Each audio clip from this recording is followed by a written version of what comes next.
అభివృద్ధి చేస్తాడని ఓట్లేస్తే మా ఇంట్లోనే కూలుస్తున్నాడు. ఈ రాజ్యం మేలేటోడు కూలిపోను. ఇది కాంగ్రెస్ ప్రభుత్వంపై ఓ పేదోడి ఆవేదన. కష్టపడి కట్టుకున్న ఇల్లు కళ్ళ ముందే కూలిపోతుండటంతో కడుపు మండి పెట్టిన శాపనార్థాలు. రేవంత్ రెడ్డి సొంత నియోజకవర్గంలో ఈ ఘటన జరిగింది. నారాయణపేట జిల్లా కొత్తపల్లి మండల కేంద్రంలో యాదగిరి గౌడ్ స్థానిక చౌరస్తాలో చిన్న హోటల్ నడుపుకుంటూ జీవనం సాగిస్తున్నాడు.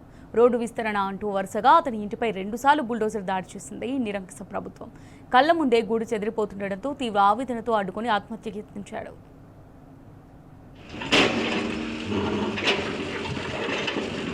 भी बता पिया नहीं लग माटे ना कोई भी बता पिया क्या हुए भी चलो जी तक ये आली प्यारा पर रोज और ताता ये जिला गाला पुन्ना बोले या ला बोलता था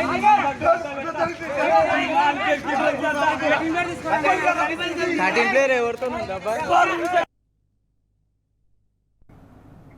అవగాహన లేమి పాలనతో ప్రజలు ఎంత ఇబ్బందులు ఎదుర్కోవాల్సి వస్తుందో అనే దానికి నారాయణపేట జిల్లాలో జరిగిన ఈ ఉదంతమే ఉదాహరణ. మొదట 50 ఫీట్ల రోడ్డు విస్తరణ అంటూ ఇల్లు కూలగొట్టారు. ఆ తర్వాత విస్తరణకు అనుకూలంగా ఉన్న స్థానికులు వెనక్కి చెరిగి మిగిలిన స్థలంలో ఇల్లు తిరిగి నిర్మించుకున్నారు. అయితే ఈసారి 72 ఫీట్ల మేర రోడ్డు విస్తరణ చేస్తామంటూ మళ్లీ బుల్డోజర్లతో రెండోసారి కూడా కూల్చివేతలకు దిగారు అధికారులు. దీంతో సహనం కోల్పోయి ఇంటి స్తంభానికి ఉన్న వైరుతో ఉరివేసుకోవడానికి యాదగిరి గౌడ్ యత్నించాడు. అడ్డుకుంటున్న పోలీసులను మా సమాధులపై మీ అభివృద్ధి చేసుకోండి అంటూ బాధితుడు ఆవేదన వ్యక్తం చేశాడు.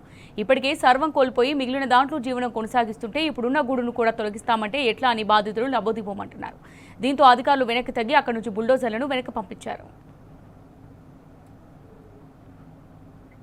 రేవంత్ బుల్డోజర్ పాలనతో ఇల్లు కోల్పోతున్న బాధితులకు అండగా బీఆర్ఎస్ పార్టీ నిలిచింది. కొత్తపల్లి యాదగిరి కుటుంబాన్ని కొడంగల్ మాజీ ఎమ్మెల్యే పట్నం నరేందర్ రెడ్డి ఫోన్లో మాట్లాడి పరామర్శించారు. రేవంత్ ప్రభుత్వ నియంత్రణ పాలనకు బలవుతున్న సామాన్యులకు అండగా ఉంటామని భరోసానిచ్చారు. 2.5 ఏళ్లుగా చిరు వ్యాపారులు పేదల ఇంటిపై బుల్డోజర్ దాడులు నిత్యకృత్యంలా మారాయి. ఇటుక పెట్టి ఒక ఇల్లు కట్టింది లేదు, కానీ ఇళ్లను ధ్వంసం చేయడమే పనిగా పెట్టుకుందంటూ కాంగ్రెస్ ప్రభుత్వంపై బీఆర్ఎస్ నేతలు ఆగ్రహం వ్యక్తం చేస్తున్నారు.